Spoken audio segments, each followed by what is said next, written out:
여러분 안녕하세요. 자, 오늘은 3단원 설명과 이해에서 소단원 1 설명 방법 파악하며 읽기를 배우도록 하겠습니다. 자, 지난 시간에 우리가 소단원 1에 나오는 설명문을 읽었어요. 정전기가 겨울로 간 까닭은이라는 제목의 설명문을 공부했는데요. 오늘은 이 설명문에 어떤 설명 방법들이 쓰이고 있는지를 자세히 알아볼 거예요. 자, 지금부터 시작합니다. 오늘의 학습 목표, 글에 사용된 다양한 설명 방법을 파악할 수 있다. 자, 그러면 이 글에 쓰인 설명 방법을 알아볼까요? 자, 먼저 여러분들 교과서 138쪽 넷째 줄부터 일곱째 줄까지 한번 봅시다. 거기에 보면 이런 내용이 나오죠. 겨울만 되면 정전기가 기승을 부린다. 자동차 문의 손잡이를 잡을 때 찌릿하기도 하고 스웨터를 벗을 때 찌지직 소리와 함께 머리가 폭탄 맞은 것처럼 변하기도 한다. 심지어 친구의 손을 잡을 때 정전기가 튀어 깜짝 놀라는 경우도 있다. 자, 지금 이 내용들은 우리가 요약을 한다면 어떻게 요약할 수 있을까요? 그렇죠. 우리가 정전기를 느끼는 때, 느끼는 사례들. 자, 우리가 정전기를 느끼는 사례들을 쭉 예를 들어서 설명하고 있는데요. 첫 번째, 자동차 문에 손잡이를 잡았을 때 찌릿하다.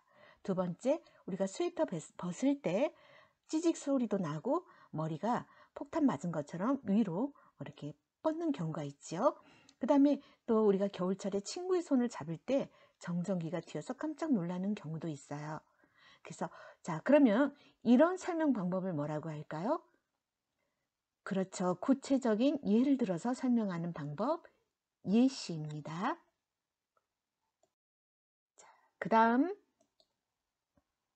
자, 여기에는 어떤 설명 방법이 쓰였을까요? 자, 교과서 138쪽 9째 줄을 보세요. 정전기란 전하가 정지 상태로 있어 그 분포가 시간적으로 변화하지 않는 전기 및 그로 인한 전기 현상을 말한다. 정전기의 뜻을 설명했죠? 맞아요. 정전기의 개념을 설명하고 있어요. 자, 이런 것을 우리가 설명 방법 뭐라고 했죠? 어떤 대상의 뜻을 설명하거나 개념을 설명할 때 정의, 그렇죠. 정의라고 해요. 자, 어떤 대상의 뜻을 설명하는 설명 방법이다. 자, 어떤 대상의 개념과 범위를 설명하는 방법이다. 같은 말이에요. 자, 그럼 여기에는 또 어떤 설명 방법이 쓰는지 한번 읽어봅시다. 우리가 실생활에서 쓰는 전기가 흐르는 물이라면 정전기는 높은 곳에 고여있는 물이다. 정전기의 전압은 수만 볼트에 달하지만 우리가 실생활에서 쓰는 전기와 다르게 전류가 거의 없어 위험하지는 않다. 자, 교과서 138쪽 12째 줄 보세요. 자, 그러면 여기에는 어떤 설명 방법이 쓰였을까요? 정전기와 전기가 다른 점. 그렇죠. 자, 정전기는 전류가 거의 없어서 위험하지 않대요. 그래서 우리가 실생활에서 쓰는 전기와 정전기의 차이점을 설명했어요. 그런 설명 방법을 뭐라고 하죠? 그렇죠. 대조. 자, 그런데 비교와 대조는 같이 단임으로 비교와 대조라고 해도 맞아요. 비교는 두 대상의 공통점을 설명하는 것이고 대조는 차이점을 설명해요.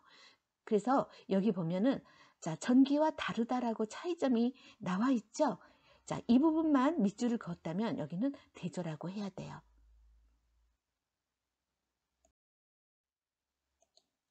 자, 그러면 자, 139쪽에 다섯째 줄 보세요.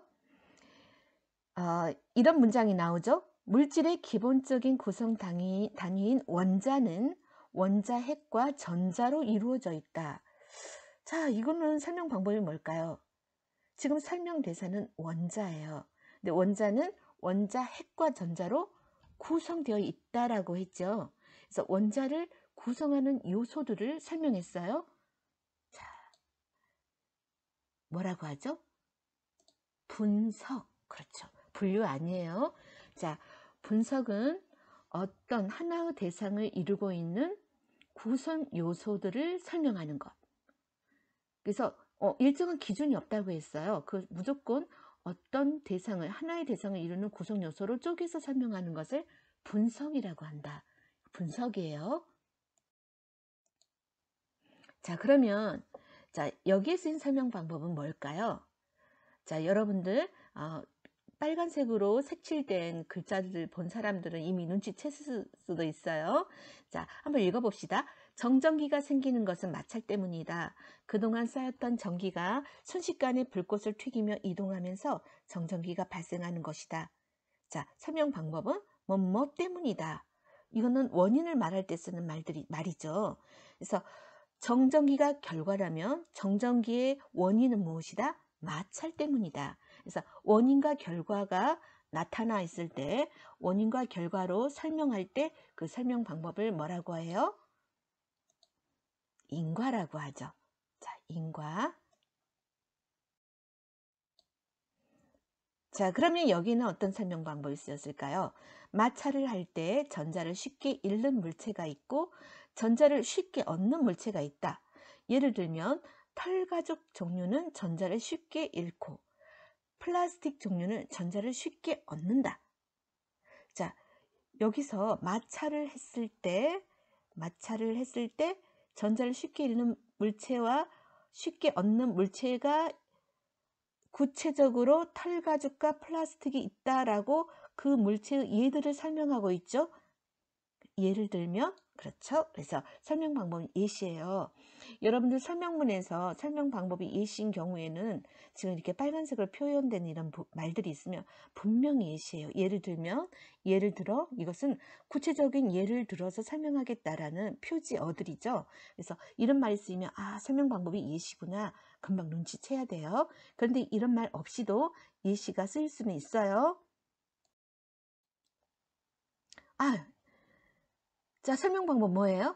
그렇죠. 읽어보지 않아도 예시죠. 자, 그래도 읽어볼게요.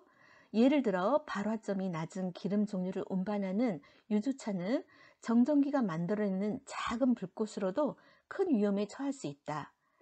또 첨단 반도체 사업장은 정전기와 싸우는 전쟁터라고 해도 될 정도이다. 반도체 부품은 정전기에 의해서 쉽게 파손된다. 자, 교과서 140쪽 15째 줄부터 22째 줄까지 정전기가 위험한 경우의 예들을 쭉 설명하고 있어요. 예를 들어서 설명하는 방법, 예시. 자, 여기에는 어떤 설명 방법이 쓰였을까요? 교과서 141쪽을 펴보세요. 복사기는 정전기를 이용한 대표적인 제품이다. 집진기도 정전기를 이용해서 공기 중에 먼지를 모은다. 식품을 포장할 때 쓰는 랩이 그릇에 잘 달라붙는 것도 정전기 때문이다. 자, 이것은 정전기를 이롭게 이용하는 구체적인 사례들, 정전기가 이로운 경우의 예들을 쭉 보여주고 있죠. 복사기, 집진기, 랩. 자, 구체적인 예를 들어서 설명했으니까 이것도 설명 방법은 예시. 자, 구체적인 예를 들어서 설명하는 방법, 예시. 어렵지 않죠? 자, 그러면 여기는 어떤 설명 방법을 쓰였는지 선생님이랑 한번 읽어봐요. 우선 적절한 습도를 유지할 필요가 있다. 가습기나 어항 등으로 집안 습도를 높이고 보습크림을 발라 피부를 촉촉하게 유지하면 도움이 된다. 정전기가 튈 것 같은 물건은 덥석 잡지 말고 손톱으로 살짝 건드린 다음 잡으면 손톱을 통해 정전기가 방전돼 정전기를 예방할 수 있다. 자, 지금 이런 여러 가지 방법들은 바로 정전기를 예방하는 방법들이죠. 그래서 정전기를 예방하는 방법들의 구체적인 예들을 가습기, 어항, 보습크림 바르기, 그 다음에 물건을 덥석 잡지 말고 손톱으로 살짝 건드린 다음 잡기, 이렇게 구체적인 예들을 보여주고 있어요. 그래서 이런 설명 방법은 뭐라고 하죠? 예시. 자, 이 설명문에는 예시라는 설명 방법이 참 많이 쓰였네요. 자, 그 다음에 여기 한번 볼까요? 이제 141쪽 13째 줄인데요. 합성 섬유 소재의 옷은 섬유 유연제를 넣어 헹구면 정전기가 많이 줄어든다. 섬유 유연제는 양전기를 띄어 음전기를 띤 합성 섬유에 붙어 전기를 중화하기 때문이다. 자, 여러분 이건 설명 방법 뭐인 것 같아요? 자, 힌트는 중화하기 때문이다.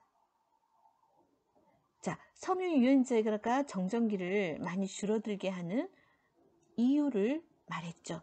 섬유 유연제를 쓰면 정전기가 줄어드는 이유를 말했기 때문에 설명 방법은 인과예요. 원인과 결과로 설명한다.